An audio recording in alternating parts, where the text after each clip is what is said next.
Buenas tardes, bienvenidos a la tercera videoconferencia Zoom relacionado con estadística, correspondiente al tema número 2, a las medidas estadísticas de dispersión. Como hemos visto anteriormente, en los videos anteriores vimos las medidas de centralización y las medidas de posición. Hoy nos corresponde la última parte del tema número 2. Y en el transcurso de la noche o la mañana vamos a colocar la actividad evaluada número 2 para completar el ciclo de evaluación del corte número 2 del semestre 2024-2. Ya la actividad evaluada 1 está colocada y esperando por ustedes para que envíen la solución de los ejercicios propuestos en la actividad número 1. Como siempre, les recuerdo que cualquier duda que tengan me la pueden hacer llegar al foro del aula de la aplicación Saya correspondiente a estadística o al WhatsApp del 0424-5161-730. Ya estamos pronto a terminar. Hoy terminamos el tema 2 y la próxima semana comenzamos con el tema número 3 relacionado con las correlaciones, estadísticas básicas y teoría de probabilidades. Bueno, sin más preámbulo, vamos a comenzar de una vez con el tema que nos toca en el día de hoy para finalizar el tema número 2.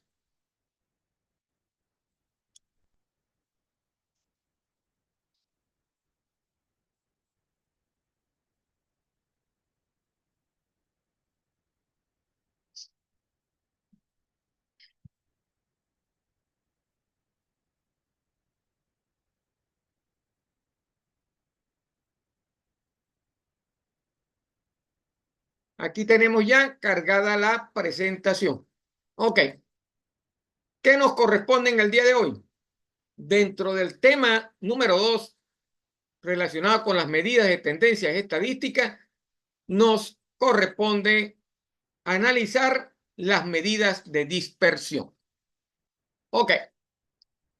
Fíjense, ¿cuál es la diferencia entre las medidas de dispersión y las medidas de tendencia central? Que las medidas de tendencia central hacen un análisis estadístico en función de un solo punto, ¿correcto? Registran acumulaciones mediante un solo punto. Las medidas de dispersión ubican el grado de separación o alejamiento que tiene una variable estadística en torno a una medida de posición o de tendencia central. Quiere decir que si nosotros realizamos un análisis estadístico y el primer cálculo está relacionado del análisis estadístico con una medida de posición o central, las medidas de dispersión van a analizar qué tan alejado está de ese punto medio, punto central, los datos estadísticos que estamos analizando. Por eso es que se llaman medidas de dispersión. ¿Cuánto alejado o cercano están de esa parte? ¿Verdad?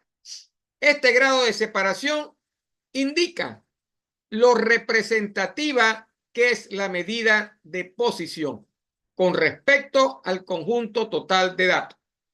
¿Ok? ¿Qué tan cercano o qué tan disperso están los datos, verdad? Con respecto a esa posición central de que hemos calculado en el fenómeno que estamos estudiando. Por lo tanto, a mayor dispersión, eso representa una menor representatividad de la medida de posición y viceversa. Si estamos más cerca, está mejor representada la medida de posición. ¿Para qué son necesarias estas medidas? Estas medidas son necesarias para obtener una mejor comprensión de la distribución del conjunto de observaciones realizadas en el estudio estadístico que estamos realizando. Y por supuesto, este estudio complementa al estudio que hayamos realizado de las medidas de centralización o posición, ¿verdad?, que hemos visto anteriormente.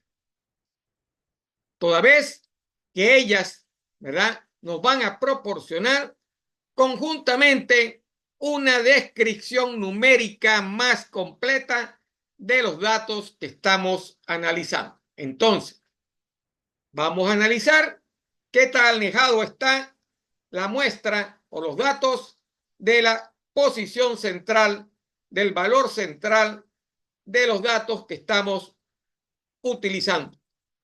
Estas medidas de dispersión, como dice la teoría, nos complementan ese análisis. En resumidas cuentas, las medidas de dispersión estudian la separación existente entre los valores que toma la variable. Esos valores representados en una medida de tendencia central o de posición. ¿Cuáles son las medidas de dispersión más comunes?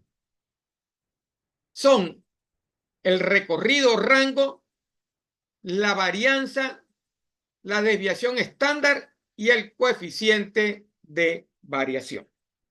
Entonces, el rango, varianza, desviación estándar y coeficiente de variación. Vamos a analizarlas una por una.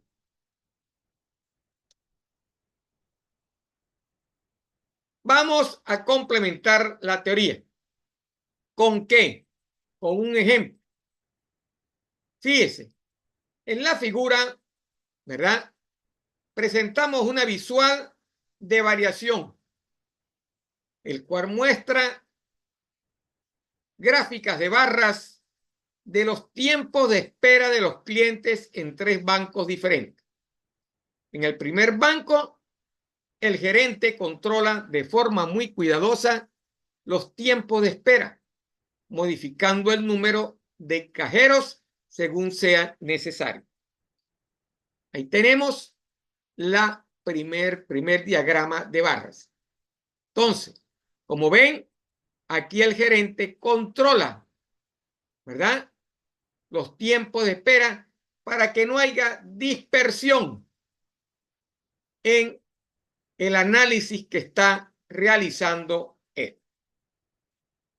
En el segundo banco, todos los clientes esperan en una sola fila y son atendidos por cajeros disponibles. Como ven, comienza, ¿verdad?, a haber una pequeña variación desde la media de la muestra que estamos analizando. ¿Ok? A lo contrario del primero, donde no existe variación desde la media. Los datos están en el punto medio, ¿verdad? No hay dispersión. En esta, que es la segunda, hay una pequeña variación. Y en el tercer banco hay una fila para cada ventanilla. A continuación, se muestran los tiempos de esperas en minutos específicos de los clientes que se describen en la figura. En la tablita tenemos para el banco 1, donde existen filas variables, para el banco 2, una sola fila, y para el banco 3, múltiples filas. A medida que aumentamos la fila, ¿verdad?, el gráfico nos muestre que hay una variación desde la media.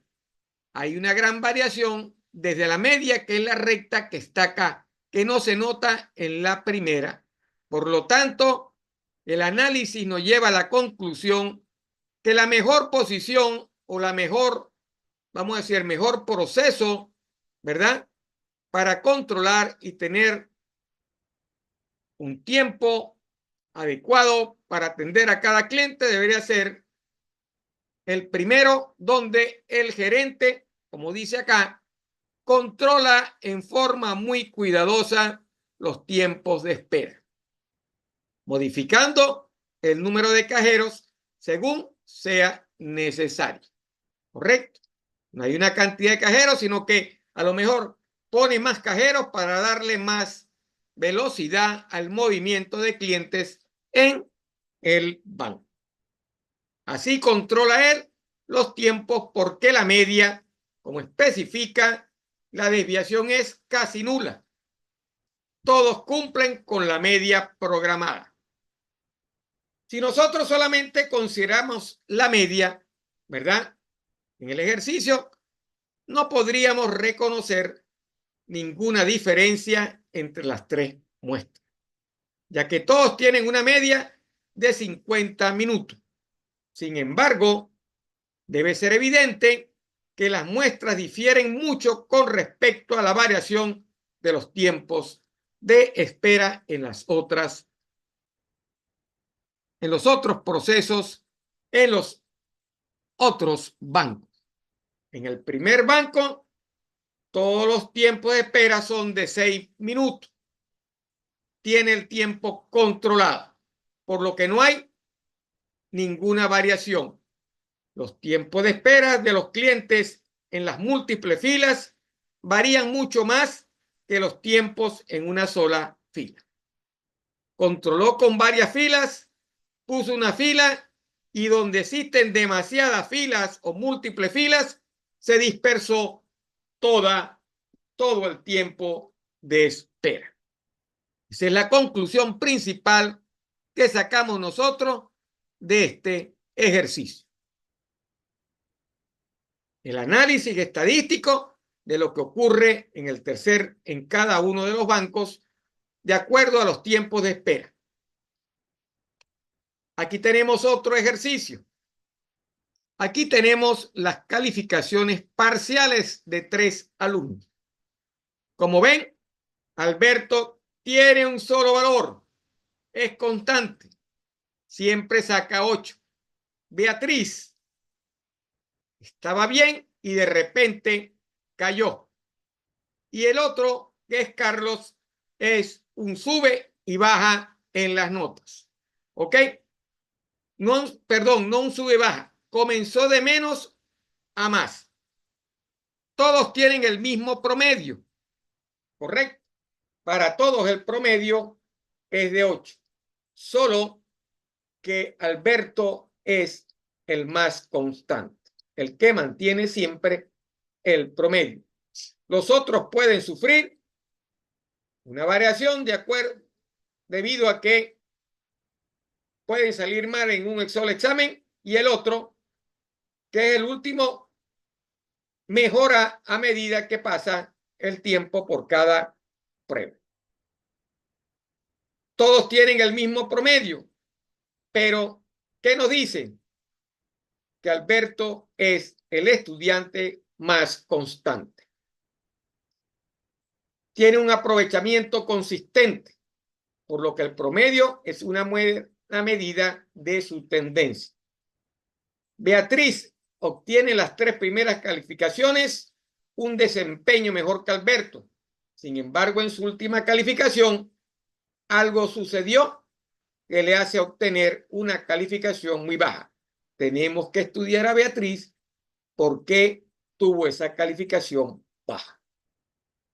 Para Carlos, su desempeño ha ido de menos a más, habiendo obtenido al final la calificación más alta. ¿Qué pasó en los 3 primeros, verdad?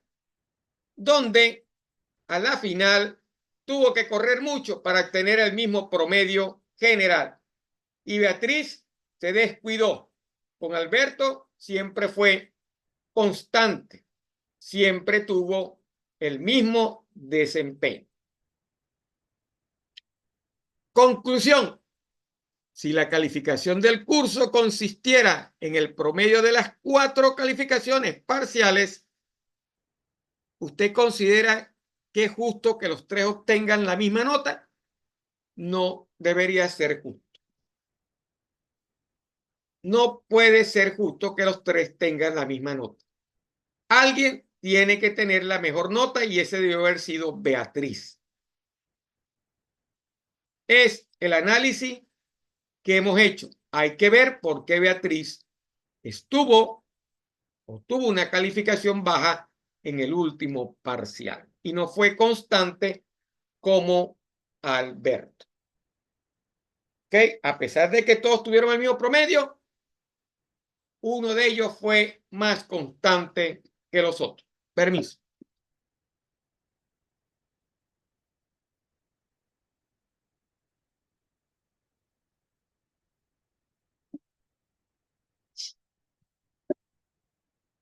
Sigamos entonces.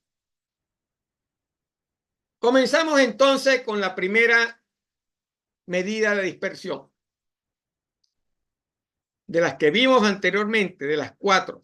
La primera es el rango o recorrido. Esta es la medida más simple de dispersión y se define como la diferencia entre el mayor valor de la variable y el menor valor de la variable. Para un grupo de datos, lo que hago es una resta, ¿ok? Definida por el valor máximo menos el valor mínimo. Cuanto más pequeño sea, menor será la dispersión. Ejemplo. Supongamos que tenemos la siguiente distribución de datos. 69, 68, 52, hasta 76. El rango nos dice que el valor es 26. ¿Ok? Para el otro ejemplo, el de las calificaciones, vemos que para Alberto no hay variación.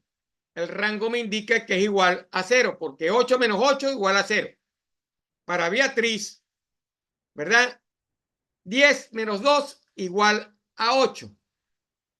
Y para Carlos es 10 menos 6 igual a 4. Si cuanto más pequeño sea, menor es la dispersión. El que tiene menor dispersión es Alberto. Y la dispersión del ejemplo anterior está ubicada en 26. ¿Quién tiene la mayor dispersión? Beatriz. La última nota varió mucho en su dispersión. Se dispersó mucho el dato. ¿Ok? La medida se dispersó mucho.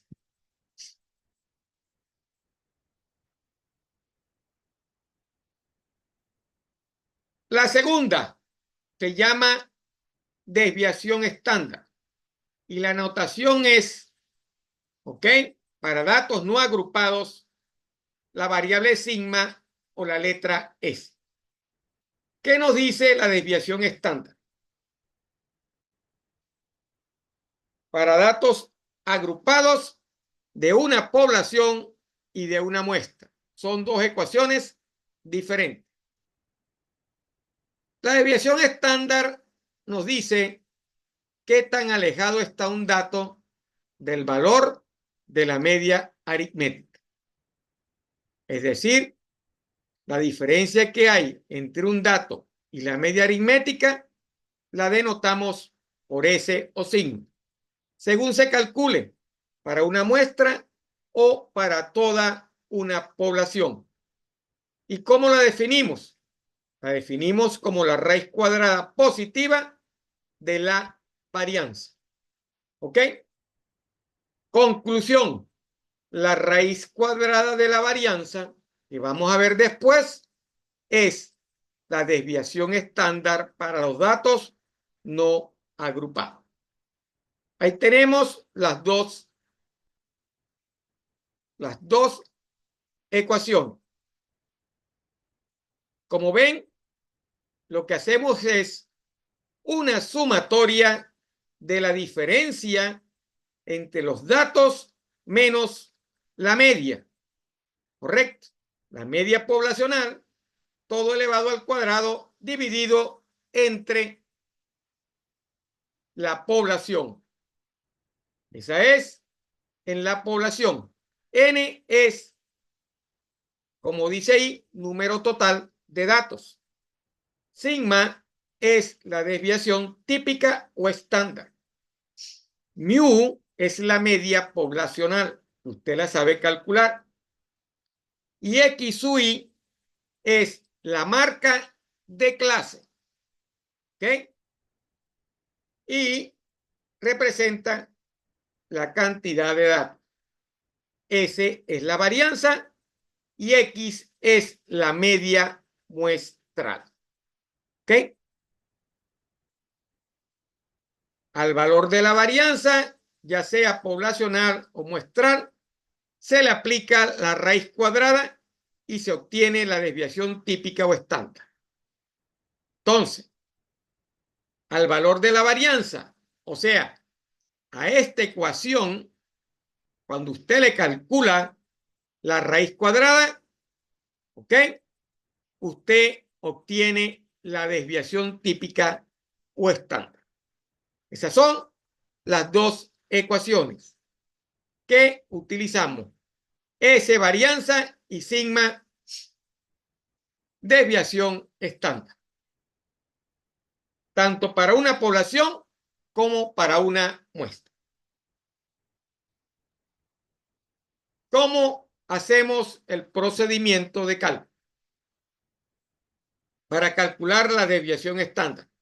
Lo primero que tenemos que hacer es calcular la media. El paso 2 es reste la media de cada valor individual para obtener una lista de desviaciones que tenga la forma x menos x barra. Eleve al cuadrado estas diferencias, ¿verdad? Esto produce un número de la forma x menos x barra al cuadrado. Sume todos los datos. Ojo, primero la media, después restamos la media o el número, el dato, menos la media, y luego esa resta la elevamos al cuadrado. Eso lo hacemos en una tabla.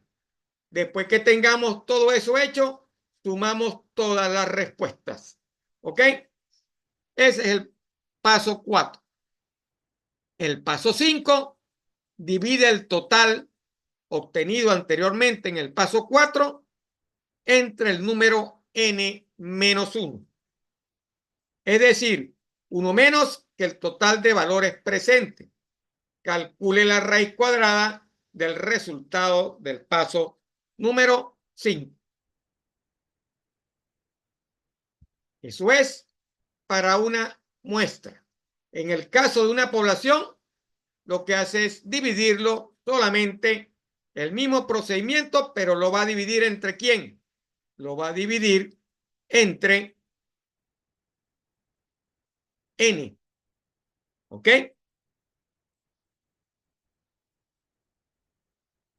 Y ese es el procedimiento. Ejemplo. Vamos a aplicar en los bancos vamos a aplicar esa ecuación. ¿Correcto? Ya sabemos cuáles son los datos del ejemplo para el primero, para el segundo y el tercer banco. ¿Qué hacemos? Paso 1. Calculamos la media. ¿Ok?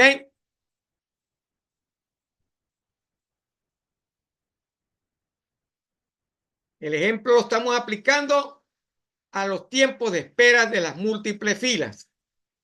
¿Correcto? Que son 1, 3 y 14. ¿A qué banco es ese? El último banco. Múltiple fila. Vamos a hacer el ejercicio para el banco 3. Calculo la media. Eso me dio 6 minutos. Resto. X menos X barra. Y eso me da menos 5, menos 3 y menos 8. ¿De dónde salen menos 5, menos 3 y menos 8? 1 menos 6, menos 5. 3 menos 6, menos 3, 14, menos 6, 8 positivo. Como ven, es una suma algebraica incluyendo el signo. Sumo todos los valores que obtuve, perdón. ¿Ok? Previamente elevé eso al cuadrado para colocarlos todos positivos. 5 al cuadrado, 25, 3 al cuadrado, 9, 8 al cuadrado, 64. Y sumé 25 más 9 más 64 y me dio 98. Con n igual a 3 valores, ¿verdad? Menos 1, que sería 2, el resultado es 49. ¿Ok? Aplicando esta ecuación que está acá. Entonces, 49. Ese es el valor de la desviación estándar. Calculo la raíz cuadrada. Raíz cuadrada de 49, 7 minutos. Entonces, la varianza me dio 49. La teoría dice que la raíz cuadrada de la varianza es la desviación estándar.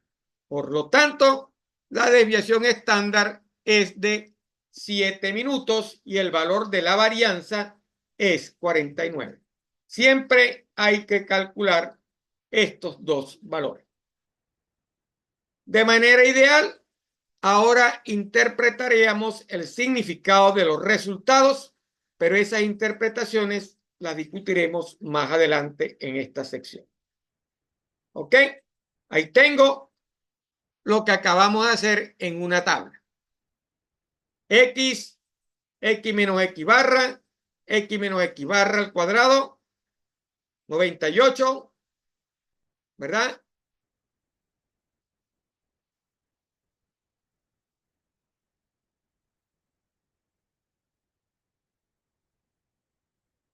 El total, que es el promedio, 6 minutos, y ese, que es la raíz cuadrada, sería 98 entre 3 menos 1, ¿verdad? Sería raíz cuadrada de 49, 7 minutos. Ese es un ejercicio bastante sencillo, pero que explica cuál es el procedimiento para calcular la desviación estándar.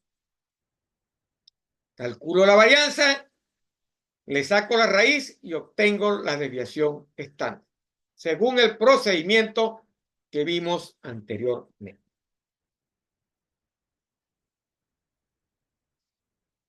Vamos ahora a calcular la varianza para los datos no agrupados. Por supuesto, es lo mismo que vimos anteriormente, solo que no hemos sacado raíz cuadrada. ¿Qué mide la varianza? Mide la mayor o menor dispersión de los valores de la variable respecto a la media aritmética. Siempre es mayor o igual que 0 y menor que infinito.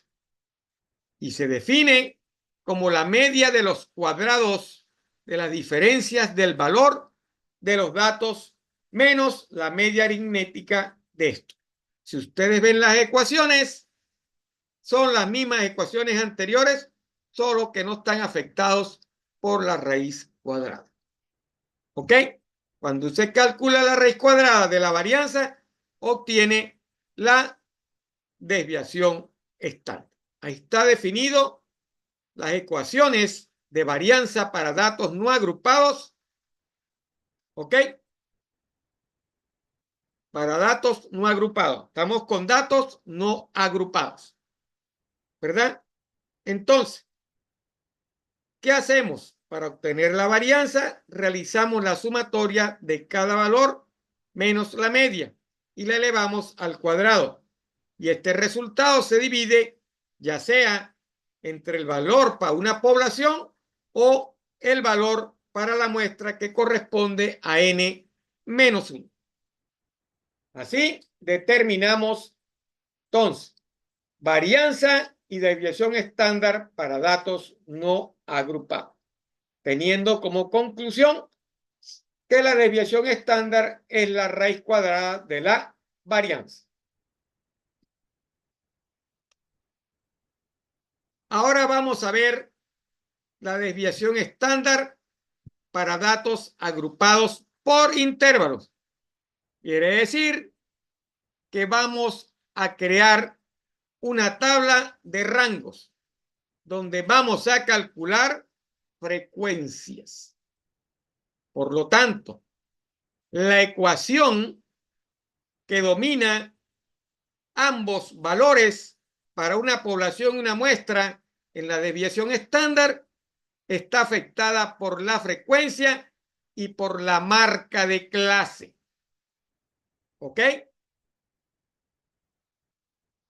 Allá utilizábamos el dato y la media. Aquí vamos a utilizar la marca de clase, la media y la frecuencia, con ecuaciones similares. ¿Ok? Pero van a estar afectadas por el valor de frecuencia. Divididos entre n si es una población y entre n-1 si es una muestra. ¿Ok?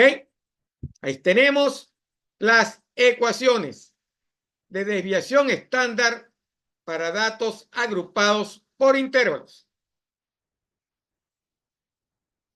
En la parte de abajo dice que al valor de la varianza, ya sea poblacional o muestra, se le aplica la raíz cuadrada y se obtiene la desviación típica o estándar, igual que lo hacíamos para datos no agrupados.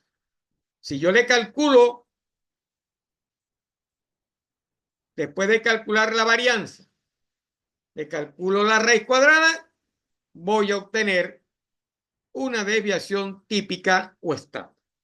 Ahí están las ecuaciones, todas afectadas por la frecuencia, multiplicadas por la frecuencia y donde la marca de clase resta a la media tanto de la población o en el caso que sea una muestra. Es el mismo procedimiento. Calculamos primero la media, determinamos en los datos agrupados en intervalo, para cada intervalo, la marca de clase. Se la restamos a la media, ¿verdad? Como hemos determinado también la frecuencia, se la restamos a la media, la elevamos al cuadrado, la multiplicamos por la frecuencia para cada rango y lo dividimos entre n si es una población o entre n-1 si es una muestra. Ese es el procedimiento. Tenemos un solo paso adicional con respecto al otro procedimiento, que después que le vemos al cuadrado, la diferencia la vamos a multiplicar por la frecuencia. Varianza. La misma ecuación, solo que no tiene la raíz cuadrada. Es igualita. ¿Ok? ¿Cómo la manejamos en este caso? Realizamos la sumatoria de cada marca de clase menos la media, elevándola al cuadrado, ¿verdad? Multiplicándolo por la frecuencia de cada rango y la dividimos entre la población o entre la muestra según se trate. Aquí no hay un n-1.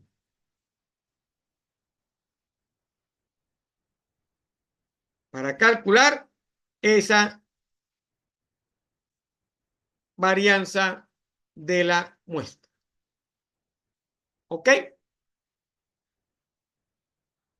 Es el mismo procedimiento anterior, solo que ahora dividimos solamente entre n o entre n minúsculo.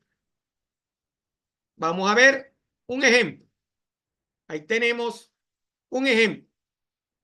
Este ejemplo es una muestra de datos que se refieren al diámetro en pulgadas de un engranaje o engrane. Ahí tenemos todos los datos. Para este tipo de datos, ¿verdad? Como lo vimos anteriormente, debemos construir una tabla de frecuencias con su marca de clase. Y eso es lo que vamos a hacer. Definimos los rangos, que ya sabemos cómo hacerlo, porque lo hicimos en el tema número 1, ¿verdad? Calculamos las frecuencias y determinamos la marca de clase, que no es más que el límite superior menos el límite inferior entre 2, el promedio de la marca de clase. Calculamos la frecuencia acumulada, determinamos la frecuencia relativa y la frecuencia relativa acumulada. Determinamos la frecuencia porcentual, ¿verdad? Multiplicada por 100, que es la frecuencia relativa acumulada, como está acá.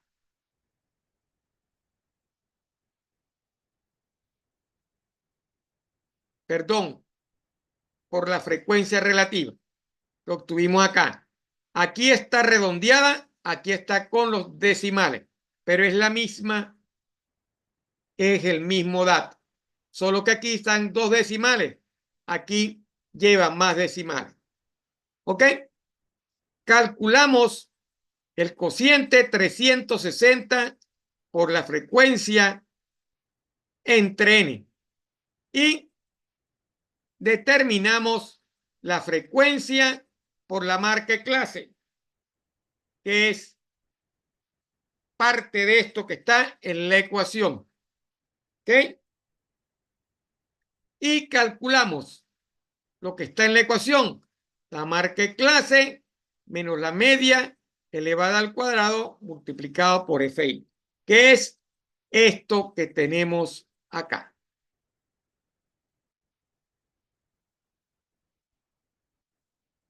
¿Ok? Y determinamos la varianza. La varianza nos dio 0.093. Lo que sumamos, lo dividimos, ¿verdad? Como dice la ecuación, aplicando la ecuación y nos dio 0.93. Si voy a calcular la desviación estándar, como lo hicimos anteriormente, saco la raíz cuadrada a 0.093, que es 0.305. Y así resolvemos el ejercicio. Como ven, todo es mecánico. No hay nada diferente.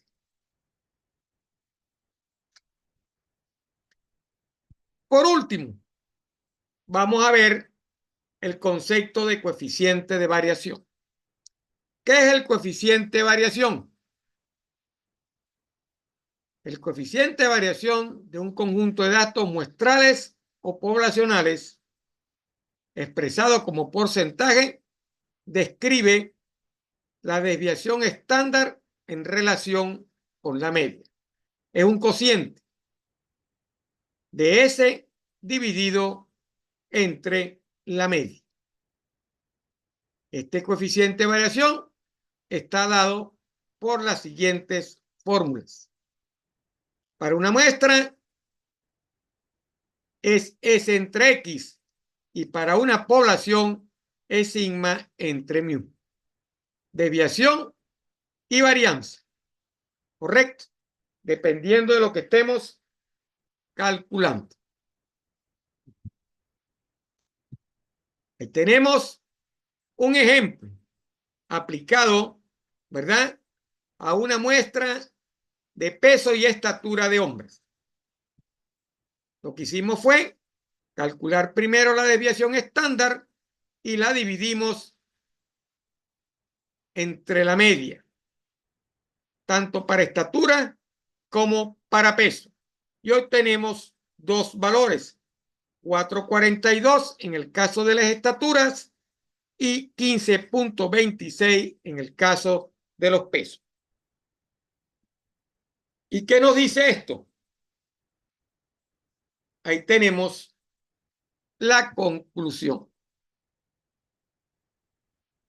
Aun cuando la diferencia en unidades imposibilita una comparación de la desviación estándar de 3.02 pulgadas, ¿ok?, con la desviación estándar de 26.33 libras, es posible comparar los coeficientes de variación que carecen de unidades. Podemos ver entonces que las estaturas con un coeficiente de variación de 4.42% tienen una variación considerablemente menor que los pesos. ¿Ok? Hay una variación menor, hay una desviación menor con respecto a el valor de los pesos. ¿Ok? El cual es de 15.26. Lo anterior tiene sentido, ya que por lo general vemos que los pesos de los hombres varían mucho más que sus estaturas. ¿Ok? Hay una variación más de peso que en estaturas. Por ejemplo, es muy raro encontrar un hombre adulto que mida el doble que otro. ¿Ok? Pero es mucho más común ver a un hombre que pese el doble que otro. Esa es la conclusión del análisis del coeficiente de variación. Se cumple lo que siempre hemos dicho. Mientras menor sea el dato, hay menor dispersión. Por eso es que se llaman medidas de dispersión. Y con esta lámina hemos terminado el tema número 3. Espero que haya sido sencillo entender el manejo de estas ecuaciones. De todas maneras, cualquier duda que tengan al respecto, me la pueden hacer llegar al foro o al WhatsApp de mi teléfono celular 0424-5161-730. Les vuelvo a recordar que la actividad evaluada número 2 correspondiente a esta parte ya está lista y será cargada en la plataforma en las próximas horas para su ejecución por parte de usted. La semana que viene vamos a comenzar el tema número 3 para irnos adelantando con la teoría, ¿ok?, de los dos temas finales de la asignatura. Recuerden que vienen las vacaciones de diciembre y después de diciembre lo que nos queda son 2 semanas prácticamente, un mes prácticamente para entregar ver completamente los temas. Así que hay que adelantar eso. Bueno, no me queda más nada por añadir. Me despido por el día de hoy. Que pasen muy buenas noches y nos vemos la semana que viene con el tema número 3. Y recuerden que ya tienen fecha para la primera actividad, está próxima, y también tienen fecha para la segunda actividad que será colocada en la plataforma en las próximas horas. Que pasen muy buenas noches.